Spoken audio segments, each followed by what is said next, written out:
vamos lá, irmãos. Aproveitando que nós estamos falando de família ainda, né? Então, estamos aí sobre o tema Uma Família para a Glória de Deus.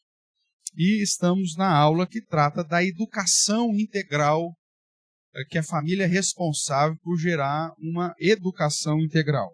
Você se lembra do nosso programa aí, né? Nós estamos no tema 6, então. Já atuamos aí, trabalhamos vários temas importantes, fundamentais. E agora, dentro dessa ideia de que a família é um lugar de educação, e não apenas de ensino, nós temos pautado o fato de que há uma distinção, inclusive bíblica, na perspectiva de educação e ensino. E ela vai focar as duas áreas. E aí, na nossa distinção aqui inicial, nós fizemos de modo bem simplista, né? Mas tratando a educação como aquilo que foca na formação do ser, na formação integral do indivíduo, na área espiritual, moral, ética, caráter, questão cívica social, valores, ou seja, a questão holística, como alguns gostam de usar, né? Enquanto que o ensino está focado simplesmente na transmissão do saber, uma transmissão de conhecimento, seja religioso, seja laboral, né, do trabalho, seja político, técnico, intelectual, financeiro, de etiqueta social, né, onde você ensina aí determinadas posturas de convívio e tudo mais. Então, ensino, foco na transmissão de conhecimento. Educação, foco na formação, né, do ser. E aí vai ter, tratando de educação, né, vão ter filhos de vários materiais. Estão filhos que são mais maleáveis, né, como o alumínio, por exemplo. Cadê o Adilson? O alumínio, que você fala o que você quiser com ele, você faz torto, faz e tal. E você vai ter filhos como ferro fundido. Se você tentar apertar demais, o que acontece com o ferro fundido? Trinca, quebra. Ainda bem que já inventaram a solda para o ferro fundido.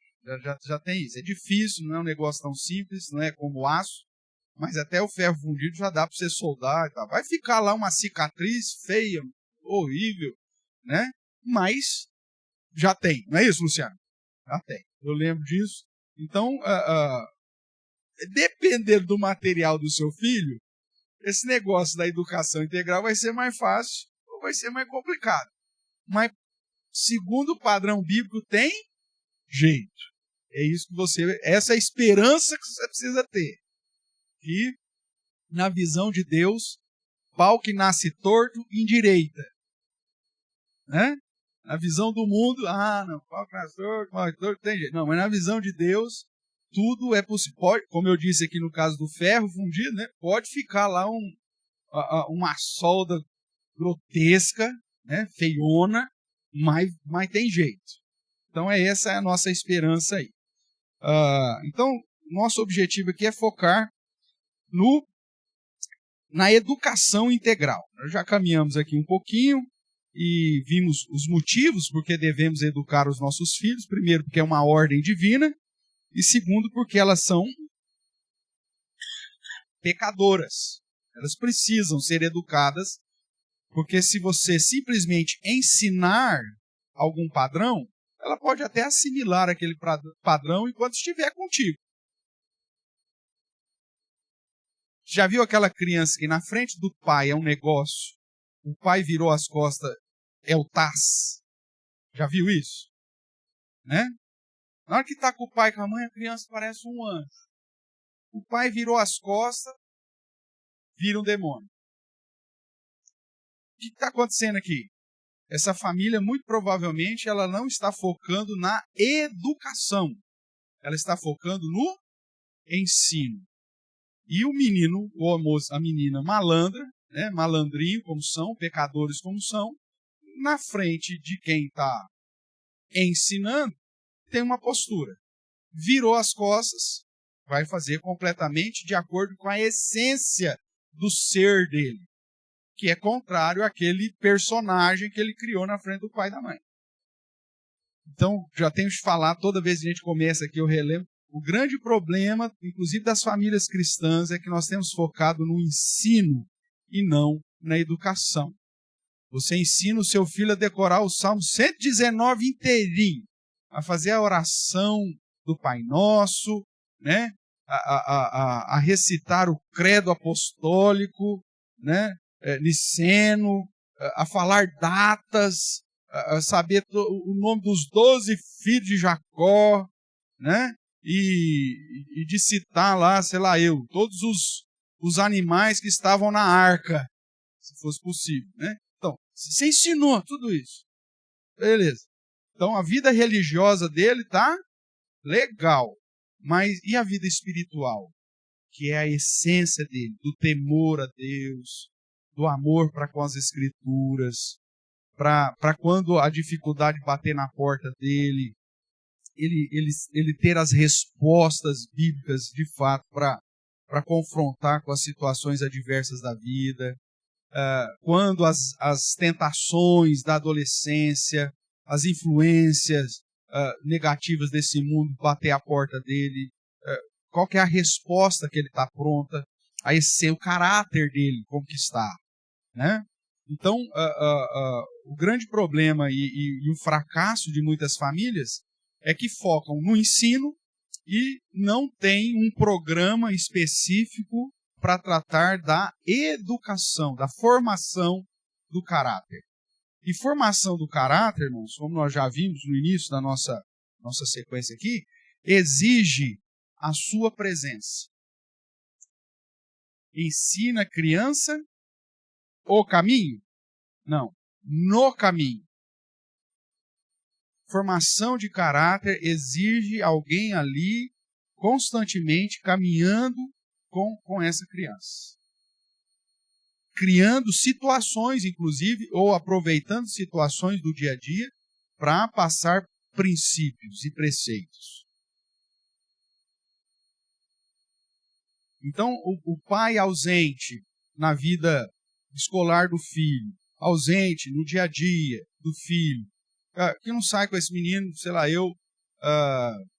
para soltar uma pipa de vez em quando, ou para ir pescar, para ver como que ele lida com as frustrações, né?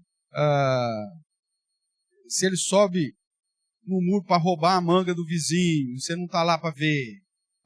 Se você não andar junto, meu amigo, você não vai forjar o caráter dessa criança. Né? A mãe que se ausentou e que acaba terceirizando a educação dos filhos, em especial das filhas, e que não sabe o que ela está fazendo e o que ela está deixando de fazer, você pode ensinar ela quantos versículos de cor você quiser. Isso não é formação de caráter. Isso é transmissão de conhecimento. E aí o exemplo mais triste que nós podemos ter disso são pessoas que estão em situação de rua, vivendo como mendigo, e você chega para o cara lá, o cara sabe mais versículo de cor do que eu sei. Canta hino da harpa, né? Canta todos os hinos, não sei o quê. Aí você fala assim, meu Deus do céu, onde você aprendeu isso? Não, minha família é crente, evangélico. Mas por que você está nessa situação? Não sei. E na verdade nós sabemos. Sobrou ensino e faltou educação. Então, comece a mudar essa cosmovisão sua aí, que vai ajudar bastante na criação dos seus filhos. Depois nós começamos a tratar, já que os motivos para educar é porque Deus manda e porque as crianças precisam, porque são estultas, são pecadoras, nós começamos a tratar dos princípios para a educação dos filhos. Semana passada tratamos que a Bíblia tem que ser a única regra de fé e prática. Todas as outras ciências, os outros avanços, pode ser utilizado? Claro, desde que estejam submissos ao que a Bíblia diz. Se esse ensinamento, se essa ciência, seja lá o que for, se colocou acima das Escrituras, joga fora. A Bíblia manda você tirar a estultice que está ligada ao coração da criança. Aí vem as ciências humanas e falam, não faz isso não. Seu filho vai ficar traumatizado.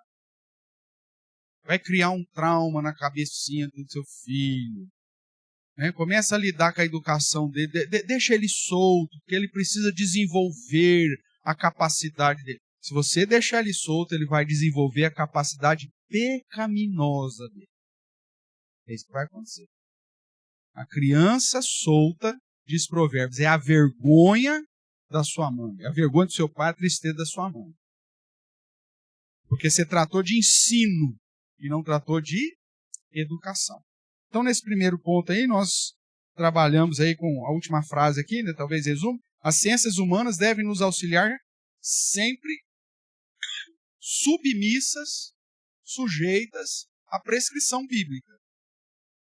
Se a Bíblia te dá um direcionamento explícito, irmãos, na educação dos seus filhos, e vem a pedagogia, psicologia, ecologia, qualquer outra ciência humana, fala, não, mas a experiência do fulano mostra o seguinte, ele fez uma experiência com os ratos, e toda vez que acontecia isso com o rato fazia, seu filho não é rato, para começar.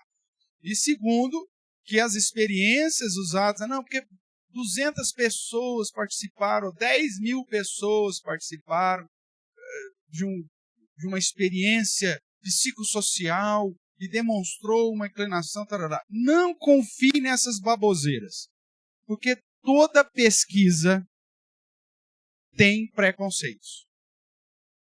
Não existe, irmãos. O ser humano ele já tem uma cosmovisão, ele já tem um preconceito. Por mais ético que o pesquisador pode ser, ele não faz a pesquisa sozinho, ele tem uma equipe. E essas equipes têm preconceitos, têm inclinações. A própria mente dela, sem ela perceber, vai conduzir ela a procurar dados para referendar aquilo que já está no coração pecaminoso dele. Você pode ter certeza. Afinal de contas, nós já vivemos isso. Nós quase matamos todas as galinhas do mundo porque alguém disse que comer ovo era a pior coisa que podíamos fazer da vida. Quem viveu na década de 80 sabe disso que eu estou falando. Porque um Zé Ruela qualquer, numa pesquisa qualquer, foi lá no Fantástico e falou que o ovo era a pior coisa que você podia comer, que ia te dar colesterol, ia nascer pena, inventava um monte de coisa. 10 anos depois, aí vem o cara falando, não coma ovos. Ao ponto de ter marketing, né? Ovos é o seu melhor alimento. Coma ovos. Já viu isso? Isso é propaganda. O cara que gravou essa vinheta aí do cara que vende ovo na rua, tá rico. Né? Porque aí hoje todo mundo, ovos. Quer ver um exemplo? Quantos ovos você come por dia? Não, na média. Quanto estava na média? Não, deixa ali, tem um menino ali que 8 ovos por dia. Porque ele estava fazendo os exercícios dele. Se fosse na década de 80, meu amigo, você estava perdido. Já tinha até, como chama? Tinha crista já. Então, a ciência, ela muda. E você olhar para a perspectiva das ciências humanas, é recente. Qualquer ciência que nós estamos falando de 200, 250 anos. Que foi do iluminismo para cá. Isso é novo. Agora a Bíblia é milenar. E para nós que cremos em Deus e no Senhor Jesus, a Bíblia é a revelação do Criador. E não sei se você já viu o constrangimento da ciência, e muitas vezes, depois desses 200 anos, ela determina um negócio, passa alguns anos, lá uns 50 anos, aí eu venho e falo assim, nós erramos porque a tecnologia da época não nos permitia analisar corretamente, e nós chegamos à conclusão de que a Bíblia tinha razão. Sempre foi dito. Entendeu? Então, a ciência ela deve auxiliar na perspectiva de submissão à prescrição bíblica. Porque o primeiro princípio para a educação das Escrituras é você ter uma fonte confiável. E a fonte confiável são as Escrituras Sagradas. O segundo ponto que eu quero trabalhar com você hoje é que a consciência, é preciso ter a consciência de que a educação dos filhos é uma tarefa para o casal. Deixa eu pôr um asterisco aqui. Com peso dobrado para a figura masculina, do homem. Abra sua Bíblia lá em Efésios.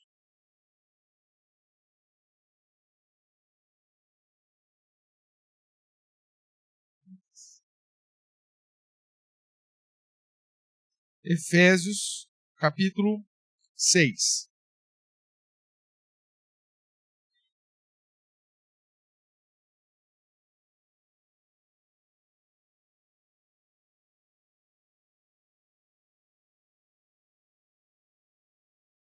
Quando você vê aqui Efésios capítulo 6, você tem lá, filhos, obedecei a vossos pais. Aqui é a ideia de progenitores no Senhor, pois isso é justo. Honra o teu pai e a tua mãe, pai aqui pater, né, e mãe, que é o primeiro mandamento com uma promessa para que te vá bem, seja de longa vida sobre a terra. E aí no verso 4 ele vai trazer, e vós pais. Mas ele não usa a expressão para progenitores no plural, mas sim o termo pai no plural, que é o termo grego é pater, então o grego paters, a ideia de pai no plural. Então é como se eu falasse assim, irmãos, nós teremos reuniões somente com os pais. As mães podem ir para casa terminar o frango assado lá que deixou assando. Então nós vamos ter reunião apenas com os pais. E às vezes eu posso usar isso de um modo genérico. Irmãos, nós lá na escola do bairro vai ter reunião dos pais. Só vai o pai? Não, vai o pai, vai a mãe, às vezes vô, cuidador, seja lá quem for. Tudo bem? Então nós usamos a expressão pais de uma perspectiva genérica, mas também usamos o plural pais para referir-nos apenas à figura paterna, figura do homem. Tudo bem? Aqui no verso 4, o que Paulo usa é a palavra pai, referindo-se apenas aos homens, no plural. Então, o que Paulo está dizendo? Ele está dizendo que na educação a responsabilidade é do pai e da mãe, por isso você tem que honrar os pais na perspectiva de progenitores, e aqui entra pai e mãe.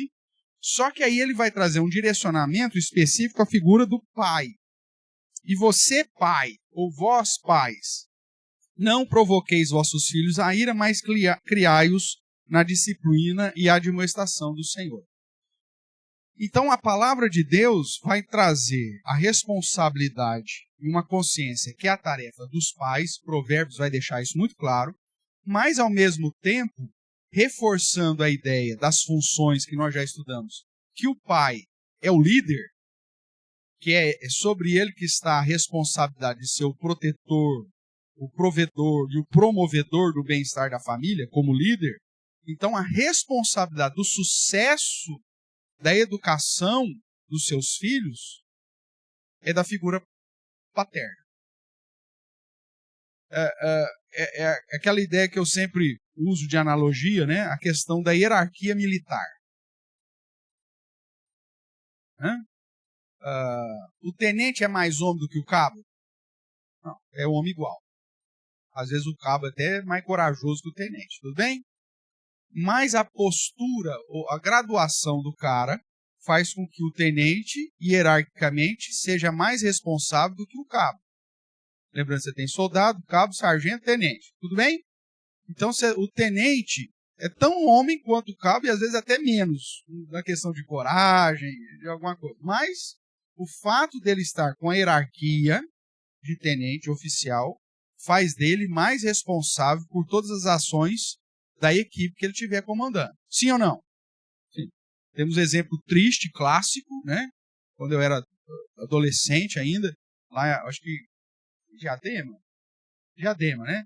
Que a polícia fez uma blitz lá, aí tinha um policial que era chamado de Rambo, né? O cara era meio nervosão e tal, e eles fizeram um ato lá ilícito, e acabaram matando um cidadão lá, uma coisa assim.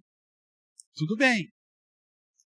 Teve câmeras na época, alguém filmou, sei lá eu, e aí comprovou que o soldado tal lá era o cara que executou. Só que quem que levou a maior pena daquela equipe? O oficial. O oficial. O tenente é que levou a maior pena. Ah, mas foi o outro que deu o tiro. Mas você é o responsável. Que tentou, inclusive, encobrir o erro do cara. Então, a sua responsabilidade é maior. Então, essa ideia da hierarquia militar, quando você transporta para a ideia da hierarquia que Deus estabeleceu dentro da família, é a mesma coisa. Ah, mas minha mulher que não cuidou do Juninho. Mas quem que tinha que cuidar da mulher e do Juninho? Você. Então, a responsabilidade maior é do pai. Tudo bem? Se você... veja, nós vamos tratar aqui na consciência que é para o casal. Você vai delegar, você vai determinar, você vai, em comum acordo, chegar num padrão de como que vai ser a educação. Não tem problema nenhum. Mas a responsabilidade maior pesa sobre a figura do pai. Em tudo, irmãos, dentro da realidade bíblica. A sua responsabilidade de trazer a família nas atividades da igreja é de quem? Do pai. A sua responsabilidade de administrar a vida espiritual da sua família é de quem? Do pai. Você vai, é lógico, contar com o auxílio da sua auxiliadora idônea para esse processo, mas a responsabilidade é do pai. Se o pai negligenciar isso e der errado, e a probabilidade de dar errado é muito grande, se o pai negligenciar isso e der errado, o peso da responsabilidade será maior sobre a figura masculina. Ah, pastor, mas é porque o senhor não conhece a minha mulher. Problema seu, você que escolheu.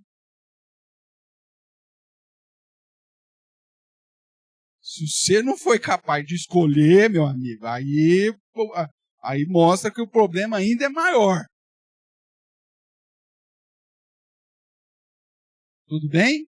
Então, e outra, escolheu, mulher difícil, mulher complicada, não sei o quê, mas ela é crente? É crente. Então tá, então você vai usar a sua responsabilidade como líder da casa, vai chegar para ela, vai mostrar biblicamente, fulano, você está agindo errado, velho. Não é assim. Tal, e você vai discipular a sua esposa.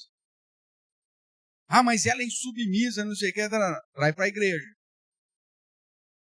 Porque uma mulher cristã que não obedece o padrão bíblico, se é membro da igreja, ele é passivo de disciplina. Não tem problema nenhum.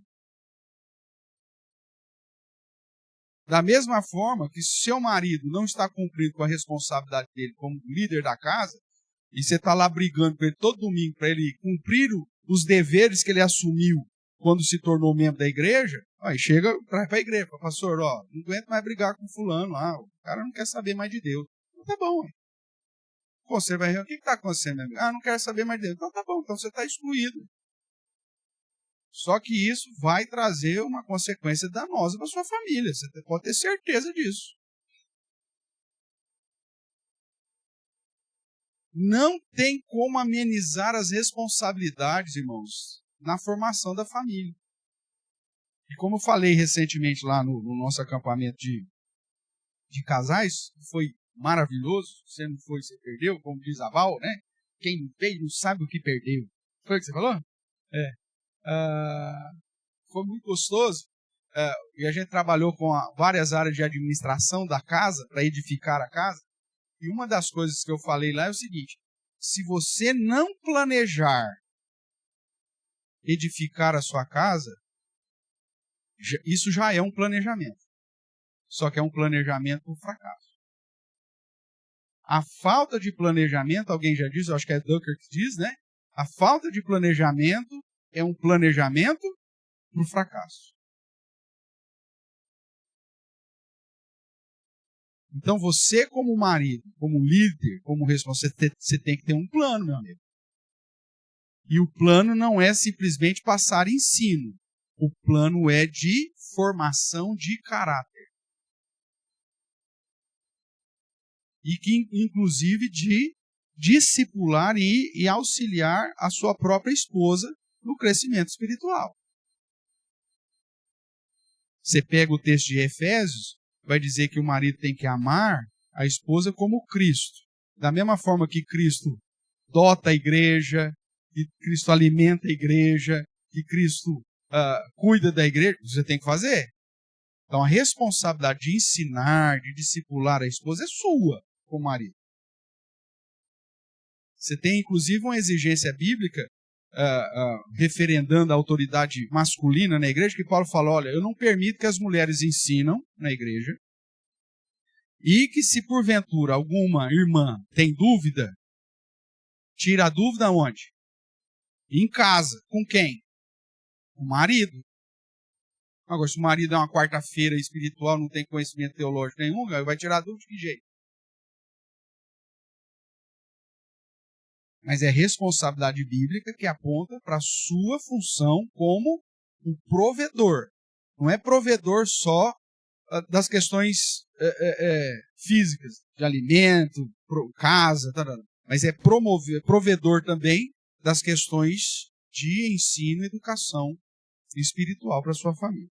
Então, mas vamos dar uma geral aqui, dado esse adendo importante, vamos dar um geral aqui no que diz Provérbios, né? Logo lá em Provérbios, capítulo 1, abra sua Bíblia lá, por favor. Você vai encontrar aí a advertência nessa primeira parte de Provérbios, que são os 9 primeiros capítulos, onde ele usa sempre a expressão filho meu, né? Indicando aí várias instruções para a vida. Ele já começa, logo depois, dizendo que o temor do Senhor é o princípio da sabedoria, que está no verso 7. Ele diz assim, o temor do Senhor é o princípio do saber, mas os loucos desprezam a sabedoria e o ensino.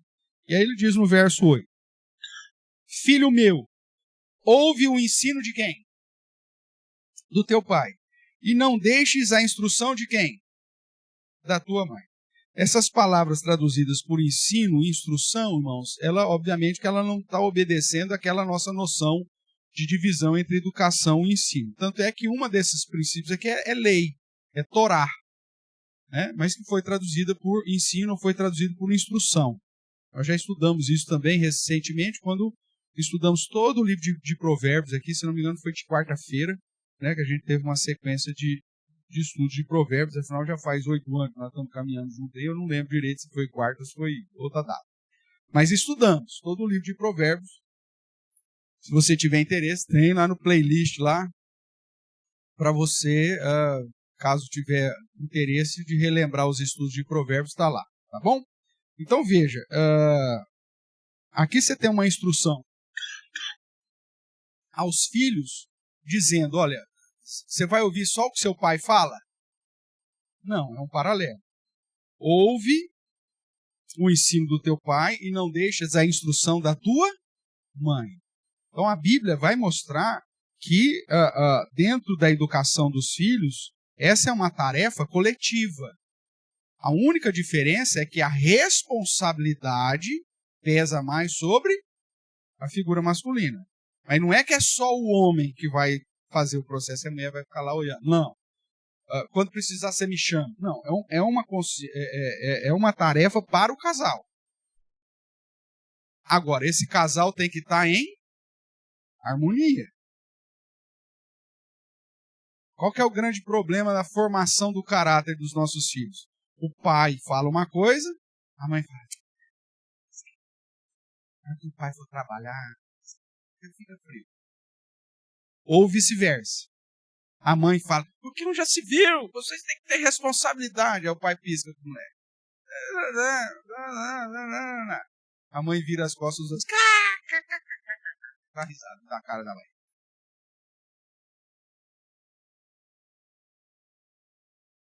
Já vi isso acontecer. E acontece demais.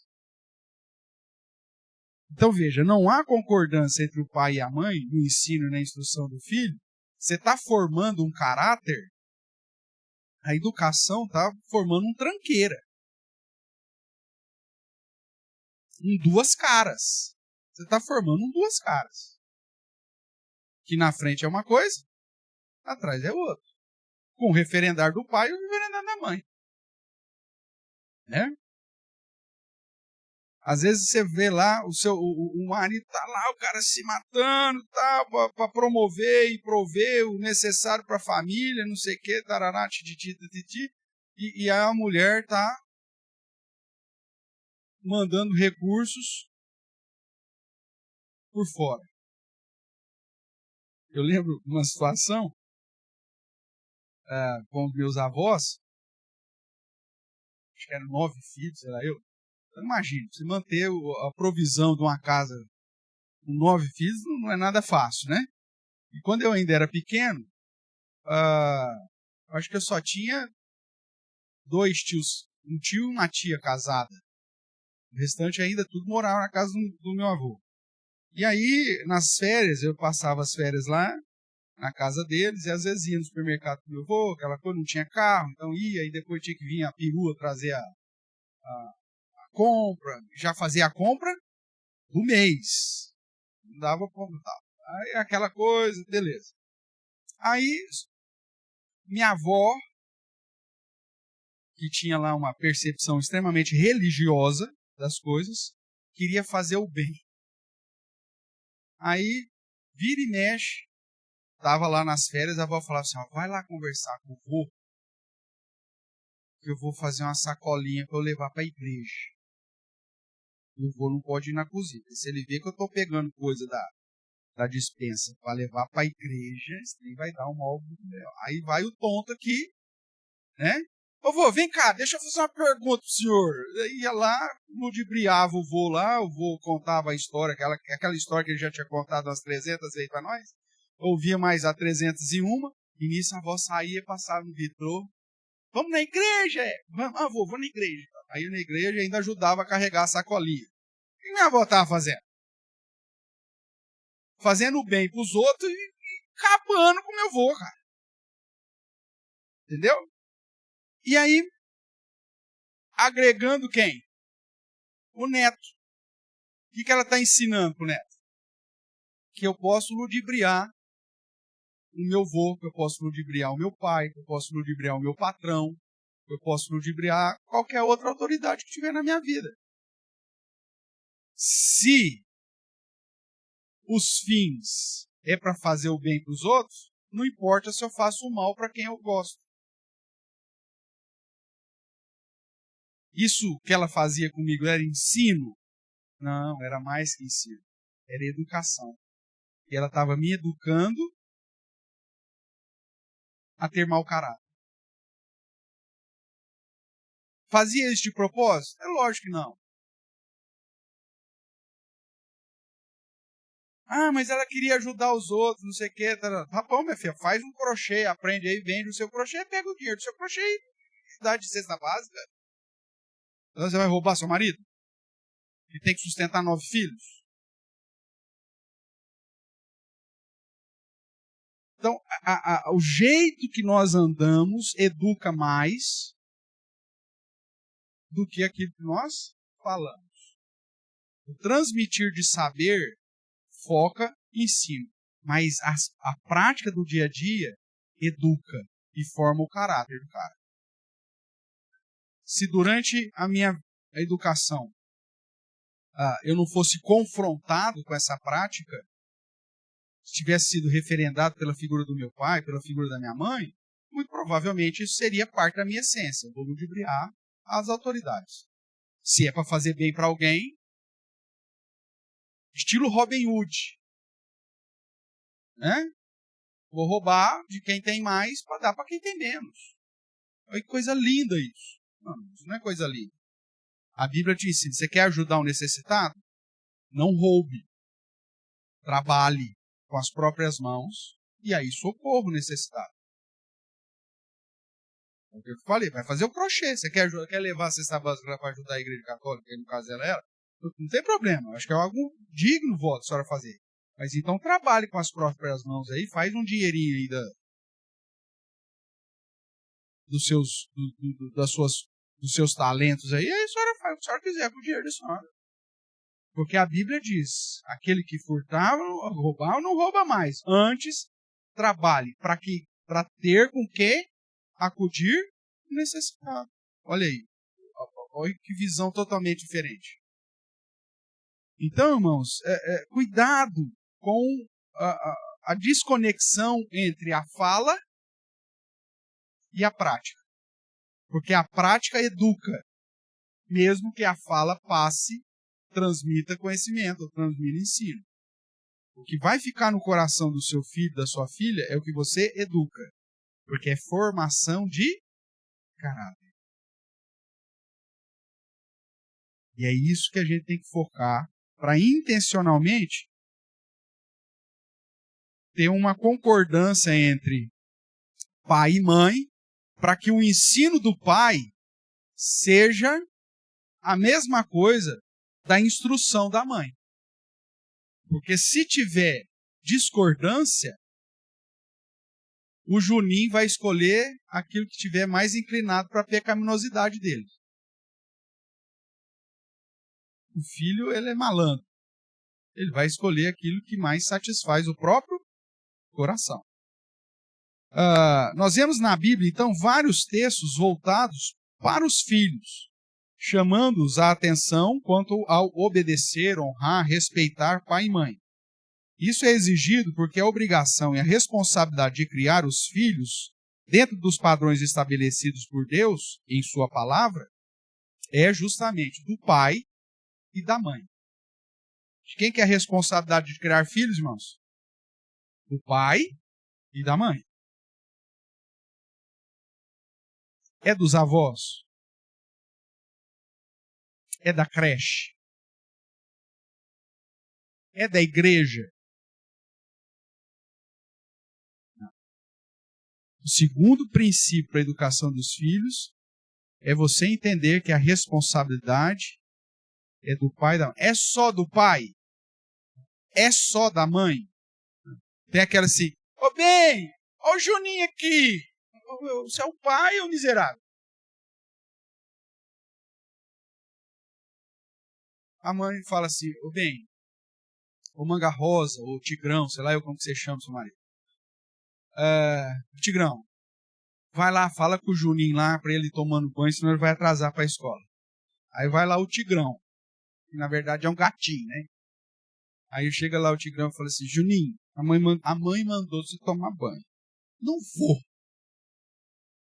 Eu vou falar para ela, hein? Sabe, hein? O Manga Rosa diz que não vai, não. Aí você não falou nada? Falei que ia falar para você. O que vai ser desse Juninho, meu Deus do céu? Fala pra mim. Uma mistura de tigre com manga rosa. O que vai ser? Um gato cor-de-rosa vai ser esse negócio. Tá certo? Então, cuidado, irmãos. Tem que ter concordância. E você é o pai. O vozeirão é seu, cara. Se a mãe chega, vamos lá, é hora de tomar banho. Não vou, mãe. O que é que aconteceu? O que a mãe falou? O que vocês não estão fazendo aqui? Você tem que referendar a autoridade da sua esposa. Afinal de contas, você é o líder, você é o cabeça. E chegar pro cara e falar assim, eu vou trabalhar. O que a sua mãe falar aqui é lei, meu amigo. Se eu chegar no final do dia e a sua mãe reclamar qualquer coisa que ela disse e você não fez, se você desrespeitar a minha mulher, cara, você tá enrascado comigo. Pronto. Quem que é o galo lá? Quem que manda no galinha? Só que o Juninho manda nos dois. Cuidado. A educação dos filhos é tarefa sua. Aí você chega pro vô, pra avó. Manda pra casa do vô, vai. Não aguento mais. Preciso de um tempo. Meu amigo, a educação do seu filho tem data de validade. Daqui a pouco você vai ter saudade de estar com os seus filhos e não vai ter mais ele na sua casa. Não terceirize.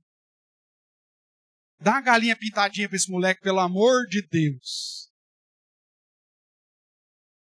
Aí põe o moleque, galinha pintadinha. Não é responsabilidade da galinha pintadinha educar seus filhos. Mas se você não fizer, é ela que vai educar. São os desenhos. Veja, você confiou na ciência, né? Agora a ciência está querendo tirar o celular da mão dos menores de 18 anos. Porque nós criamos uma geração de... Não posso falar, né? De quarta-feira. Não é verdade? Nós criamos. Porque nós confiamos na ciência. Era propaganda das escolas privadas o fato de ter telas na classe. E os pais, então, faziam um esforço miserável para pôr o cara lá, o moleque lá na escola, tá? Não, porque cada um tem um tablet, cada um tem acesso, não sei das quantas, tá? É uma educação extremamente moderna, pós-moderna. Está aí. 1.000 suicídios de adolescentes por ano só no Brasil.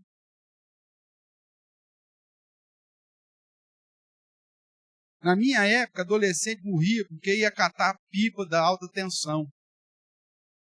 Né? Morria um. Cada 5 anos morria um. Pegou um bambu, um trem lá, foi tirar a pipa lá da rede elétrica lá, tomou um choque, morreu.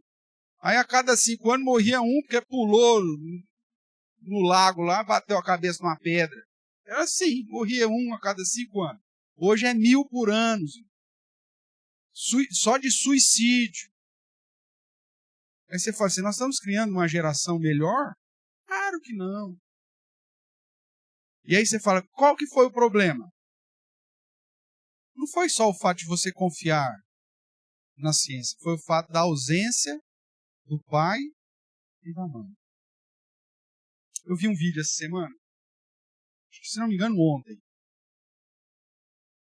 um cara falando da sujeição das mulheres ao sistema e da revolta das mulheres para com o marido. Isso foi plantado na nossa cabeça.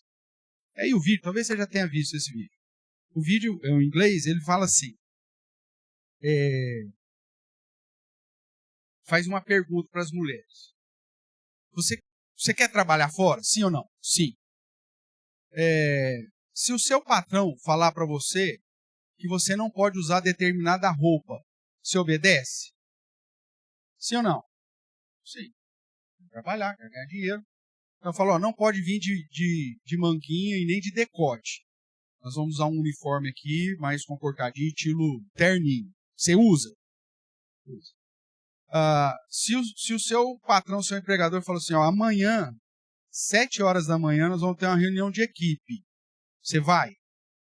Vai. Agora, se o seu marido chega para você e fala assim, bem, eu não gosto que você use esse decote. Você obedece? Não. Se o seu marido fala, bem, amanhã nós vamos acordar mais cedo para ir num programa da igreja. O único dia que eu tenho para descansar, você vai inventar uma moda dessa? Então veja, as mulheres de hoje, elas estão mais propensas a serem submissas ao sistema de emprego, se o cara... E outra, o que é pior, às vezes você vai numa empresa que é uma empresa safada e fala assim, olha, você tem que vir de decote para atrair mais cliente. Você tem que usar uma roupa mais apertada.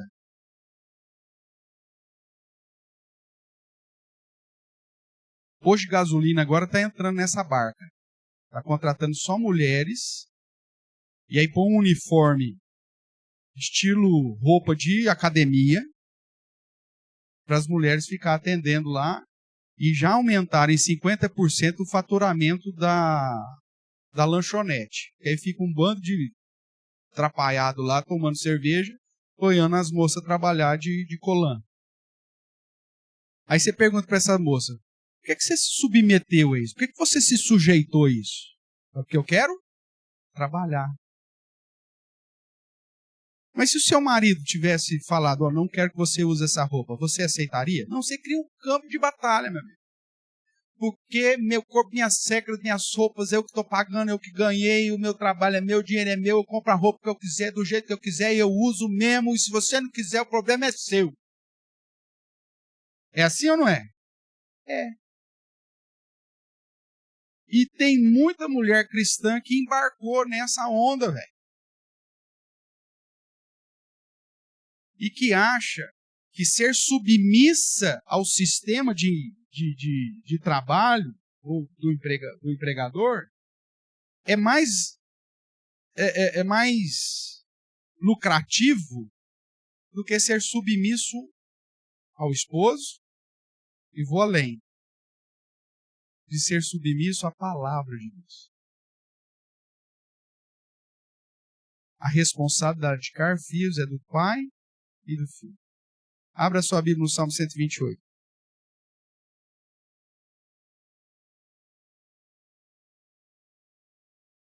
Veja um padrão de uma família feliz aqui. Eu tinha um professor de seminário, o reverendo Onésio, era o nosso capelão do seminário na minha época, já era um senhor de 80 e alguma coisa, quase 100 anos que ele não tinha. Um mineiro, extremamente capaz na área de capelania. E ele dizia que o Salmo 128 é um álbum de fotografia de uma família feliz. Cada verso apresenta um quadro, como se fosse uma fotografia. E ele vai dizer assim: bem-aventurado aquele que teme ao Senhor e anda nos seus caminhos. É a família bem-aventurada, é a família bem-sucedida. Aí a primeira foto é a provisão. Do trabalho das tuas mãos comerás, feliz serás, tudo te irá bem. Esse homem, ele é trabalhador. Tem uma foto aqui do trabalho. Trabalho das tuas mãos comerás, feliz serás, tudo te irá bem. Essa é a primeira foto do álbum, o reverendo Onésio falava. Depois a segunda foto do álbum era como que funcionava o cotidiano dele. A tua esposa no posto de gasolina. Desculpa. A sua esposa no interior da tua casa. No interior da onde? No interior da tua casa. Como videira frutífera. Essa é a foto. Uma foto de uma mãe cujo objetivo principal não era o trabalho para gerar o trabalho da mão para gerar comida. Quem ia trabalhar com as mãos para comer era quem? O verso 2. É o homem. Feliz serás, tu te irá bem. A mulher estava na onde? No interior da casa. Com os filhos à roda da mesa. Irmãos, as mulheres estão sendo submissas ao sistema de trabalho e submissas aos empregadores, mais do que submissa ao esposo e mais do que submissa à palavra de Deus. Veja que eu vou te dar aqui uma nota de rodapé. Eu não estou dizendo com isso que você não pode trabalhar fora. Que você não pode ganhar o seu próprio dinheiro. Se você vai para o padrão da mulher virtuosa, eu tenho um livro, inclusive, escrito só sobre isso, incentivando as mulheres a ganharem o seu próprio dinheiro, a ter os seus próprios recursos e a diversificar o seu ganho. Porque Provérbios vai dizer que a mulher virtuosa era uma mulher que trabalhava fora, que produzia, que tinha gente trabalhando para ela, que diversificava investimentos, que se autocapacitava na área que ela estava atuando. A Bíblia nunca proibiu a mulher de ganhar o seu próprio dinheiro, e nunca proibiu de ser empreendedora, e nunca proibiu dela, inclusive, ser próspera. Nunca. Só que, ao mesmo tempo, você olha para a própria mulher virtuosa e diz assim: a sua casa não é desamparada. Os seus filhos andam sempre agasalhados. o seu marido está sempre na estica entre o juízo da terra. E ela mesmo se veste de linho fino e puro. Veja, não há problema nenhum de você ganhar dinheiro, de investir, de trabalhar, de ter sucesso na área que você achou que você tem que estar. Mas o seu principal objetivo não é o sucesso profissional e nem se submeter a um sistema do seu empregador. Mas o seu principal objetivo é submeter a sua família e submeter a palavra do Senhor. Se porventura, em algum momento da vida, você tiver que fazer uma escolha entre ser a mulher do interior da casa ou pôr os seus filhos para terceiros cuidar deles, o indicativo bíblico já te mostra o que você tem que fazer. Porque eu já disse isso, vou repetir. Nem todo o dinheiro que você ganhar no mundo inteiro vai conseguir pagar as terapias que muitas vezes você vai ter que gastar com seus filhos durante a adolescência. E se for só terapia, ainda tá bom. O duro é se tiver que gastar com casa de recuperação, que não é barato.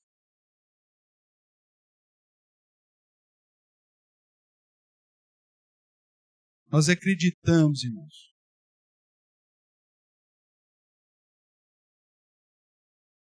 numa mentira muito bem contada pelo mundo, em detrimento da verdade revelada nas Sagradas Escrituras. Nós ainda vamos colher o fruto de uma geração inteira que os pais negligenciaram a educação integral dos filhos e colocaram na mão da galinha pintadinha, da Peppa, lá como chama lá, Peppa Pig. As gerações anteriores teve isso, pastor? Teve, mas ainda era transição. Por exemplo, a geração do meu irmão, que é 10 anos mais novo que eu, foi uma geração terceirizada para a Xuxa. Quem cuidava da educação dessa molecada? A Xuxa. Toda manhã. Só que ao mesmo tempo você era mesclado. Você tinha muitas famílias que tomaram cuidado na década de 80, começo de 90. Mas aí, a partir disso, todo mundo começou a acreditar. Aquela geração que foi discipulada pela Xuxa são as mães de hoje. São as mães que terceirizaram a educação dos filhos. E que preferiram ser mais submissas ao empregador do que ao marido. E por isso a maioria delas está como a Xuxa. Teve não sei quantos maridos. Está aí.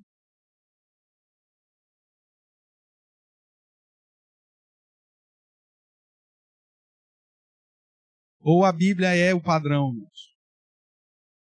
Ou o casal entenda que edificar a casa exige administração plena e na educação dos filhos nós precisamos apontar rigorosamente ensino do pai e instrução da mãe, ou nós vamos colher mais e mais tragédias.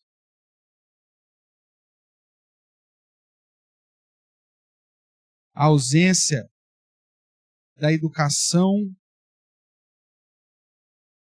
unida da figura do pai e da mãe tem causado dúvidas no coração dos nossos filhos, do que é pior, tem jogado ele nas mãos de inimigos da palavra de Deus para educá-los.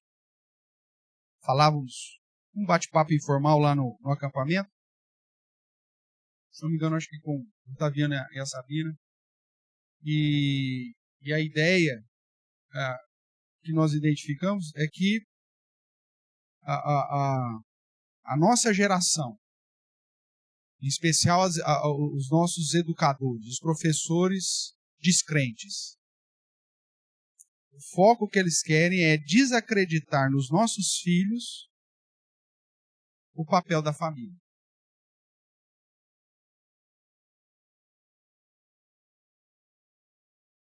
Toda oportunidade que eles tiverem, eles vão falar assim, não, isso aí é o que seu pai e sua mãe falou, você precisa descobrir.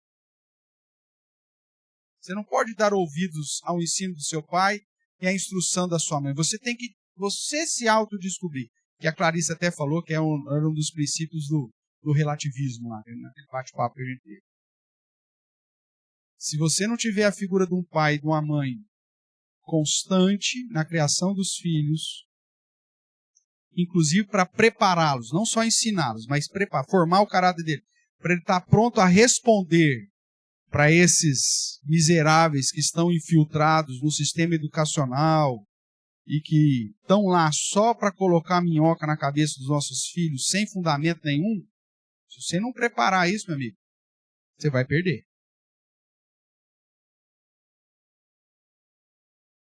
E aí depois você fala, onde que eu errei, pastor?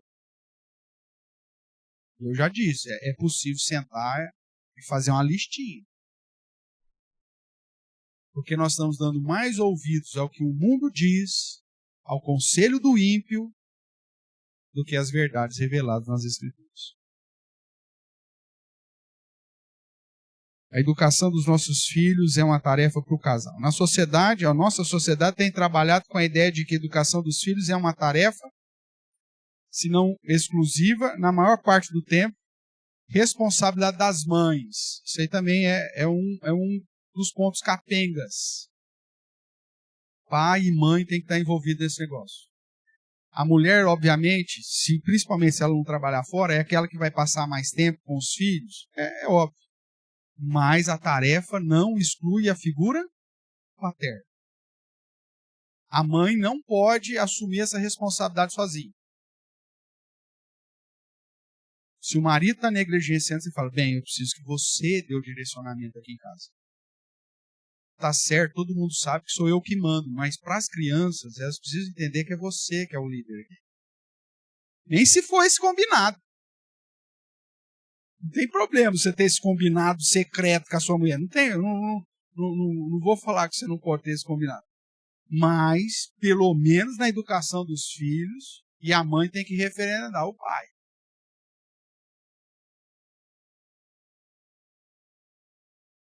Vai falar alguma coisa, vai chamar alguma coisa, vai chamar a atenção, não sei o quê. A mãe até às vezes até mais tipo, fala, ó, criança, senta aqui, ó. O pai de vocês tem negócio para falar. Fala. Se combinar antes lá no quarto, fica mais bonito. Mas você tem que colocar nos seus filhos que a figura paterna é o responsável pela educação juntamente, e não só a mãe. Agora o pai que faz, ô pai, não sei o quê, fala com a sua mãe. Ô pai, não sei o quê, pergunta para sua mãe. Ô pai, eu posso não sei o quê. Sua mãe que decide. Você já falou com a sua mãe? O que os caras estão falando? Não me procure mais, porque eu não mando nada mesmo, eu sou um banana mesmo, é tudo da sua mãe. Não, meu amigo. Você tem que ser a figura que representa a fonte de liderança e autoridade na sua casa. Cuidado com isso. Augusto Nicodemos, né, é a esposa, no livro que eles escreveram juntos lá, com muita propriedade, ele vai enfatizar a ideia do termo pais, que eu já chamei a sua atenção aqui no início do nosso dia, que a palavra refere-se apenas aos homens. Cadê aqui? Ó? Apenas, homens apenas. Paulo usa a palavra pai no plural, as mães não são incluídas lá em Efésios 6,4, mostrando, irmãos, por que a Bíblia dá essa época? Porque o natural é o pai relaxar e deixar a responsabilidade só com a mãe. Isso não pode acontecer. Augusto Nicodemo continua dizendo, no cristianismo, o papel do pai na criação dos filhos é destacado explicitamente. O apóstolo está colocando nos pais a principal responsabilidade de criar os filhos e de admoestá-los no Senhor. Sendo assim, o homem, como líder, o cabeça da família, é tido como a base da educação dos filhos. E a sua omissão quanto a essa responsabilidade pode acabar trazendo consequências sérias para as crianças. Já as mulheres devem auxiliar seus maridos no desempenhar da sua responsabilidade. Existe um livro, na verdade é um movimento, começou na África, missionário que estava lá, não vou lembrar o nome dele agora, onde ele desenvolveu um método para auxiliar maridos, né, os pais e tal. E o livro, ele escreveu um livro e tem um material de discipulado. Chama O Mundo Precisa de um Pai. Né? A tese é extremamente interessante. O que esse cara faz? Ele vai tratar primeiramente com a questão estatística. Como eu disse, é um missionário no continente africano, e ele começou a observar que um dos principais motivos do fracasso das nações africanas é a ausência da figura masculina, ou em especial da figura do pai.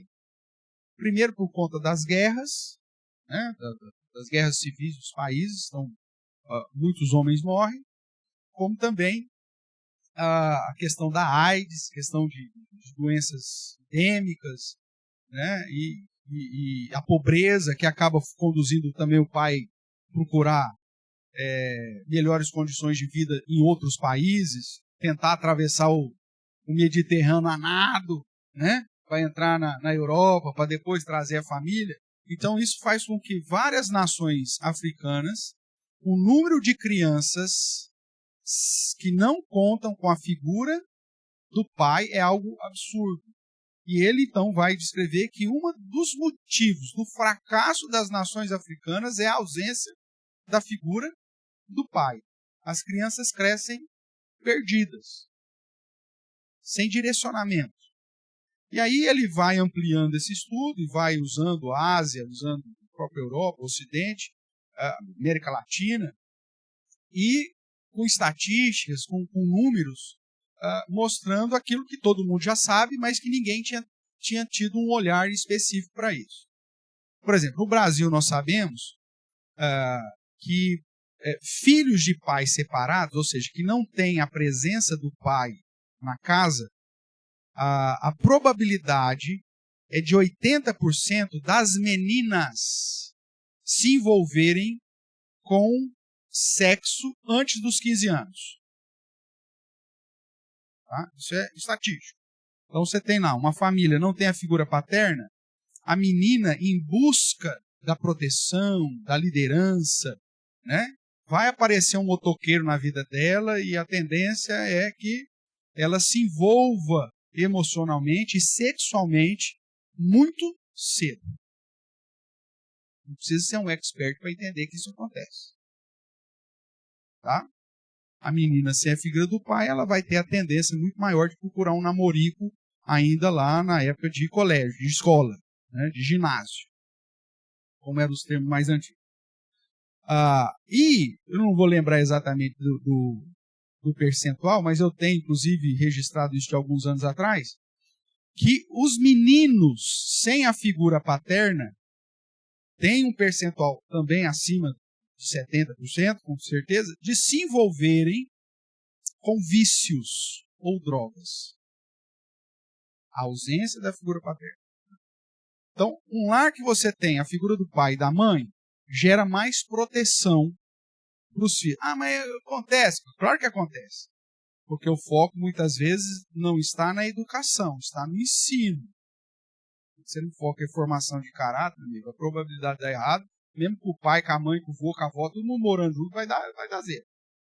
Mas, para uma família que é desestruturada no sentido da figura paterna e materna no mesmo ambiente, a probabilidade das meninas se envolverem com atos sexuais mais cedo, inclusive engravidando, gravidez na adolescência, é muito maior do que uma família onde você tem a figura do pai e da mãe presente, trazendo instrução e ensino e conduzindo a educação dessas crianças. E dos meninos a mesma coisa, em relação a vícios e a drogas. Se você tem um pai presente, uma situação ali focada na educação integral e não apenas no ensino, a probabilidade é que você tenha um lar muito mais seguro. Fora isso, irmãos, nós temos um problema maior agora, que eu acho que ainda as estatísticas não trabalharam, mas que é possível observar aqui, ainda mesmo que seja simplesmente numa perspectiva de observação, extremamente empírica, né, não com dados, que as famílias onde você não tem a figura do pai,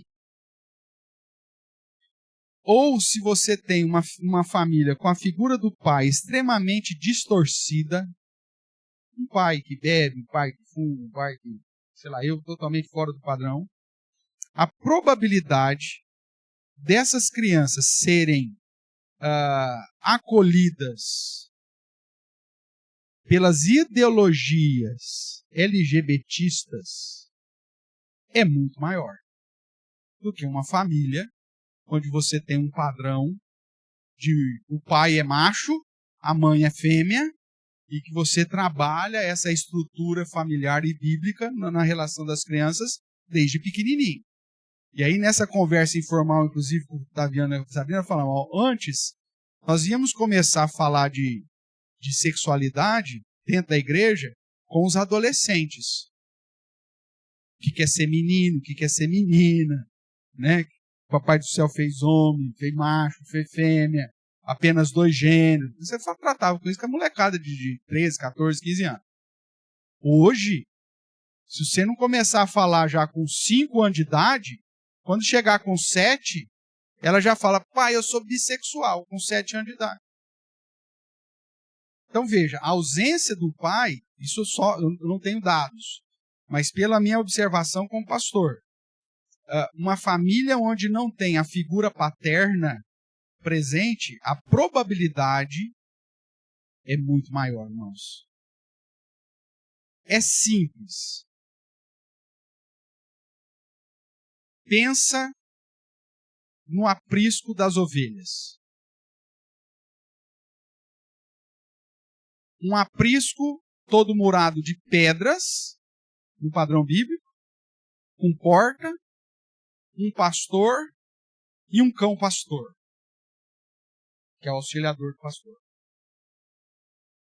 O lobo vai se aproximar? Agora imagine a mesma situação do rebanho, as crianças podem imaginar comigo, no campo, à noite, sem proteção nenhuma, sem nenhuma cerca, sem nenhuma pedra, sem nada, e as ovelhinhas todas deitadinhas ali durante a noite, e o pastor resolveu ir no boteco tomar uma pinga. Qual que é a probabilidade? O que vai acontecer com essas ovelhas? O lobo vai fazer a festa. Então, uma família com um aprisco bem cuidado, com a figura do pastor, do seu auxiliador, né, casca de bala ali. O simples fato de você estar estruturado, você espanta o lobo. Agora, se não está estruturado, você atrai. É o que tem que. É a visão da sua família. Se a sua família está dentro do padrão de entender que a educação integral dos seus filhos é uma responsabilidade do pai e da mãe, e vocês protegem os seus filhos em todas as áreas da vida, como um aprisco de pedra, com portão, pastor, cão pastor, e mais um caboclo lá para tocar trombeta, se for preciso. A probabilidade de dar errado é muito menor do que se os seus filhos estiverem sozinhos no campo, enquanto você está preocupado com algum vício que porventura você tem. É isso que nós precisamos entender como segundo princípio da educação dos nossos filhos. É uma tarefa do casal. Adapte-se financeiramente. Administre a sua casa de uma maneira que você, se preciso for, viva com menos. Menos dinheiro, mais presença. Porque não adianta nada você ter mais dinheiro e menos presença, porque isso vai deixar as suas ovelhinhas no campo sem proteção. Às vezes, financeiramente, menos é mais, irmãos. É aquilo que eu te falei. Às vezes, o dinheiro todo que você vai ganhar durante a primeira infância das suas crianças não vai pagar o prejuízo que você vai ter depois na adolescência, ou até mesmo na fase adulta.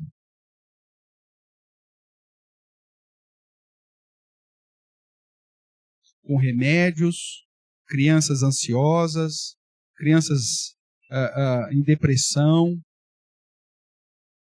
crianças com alta influência de ideologias perniciosas, crianças envolvidas com sexo e droga antes da hora, e nenhum dinheiro que você ganhou durante a primeira infância dos seus filhos vai ser suficiente para pagar. E se tiver que ainda chegar numa situação de tratamento, queridos, os terrenos que você comprou, a casa na praia que você comprou, os carros que você comprou, vai ter que vender tudo para tentar salvar. E muitas vezes não vai conseguir. Então, somente porque você não entendeu que um dos princípios para a educação dos filhos é ter os pais juntos, focados na educação integral das suas ovelhinhas. Que Deus tenha misericórdia de nós e nos dê sabedoria, inteligência e conhecimento. E que o Senhor assim nos abençoe.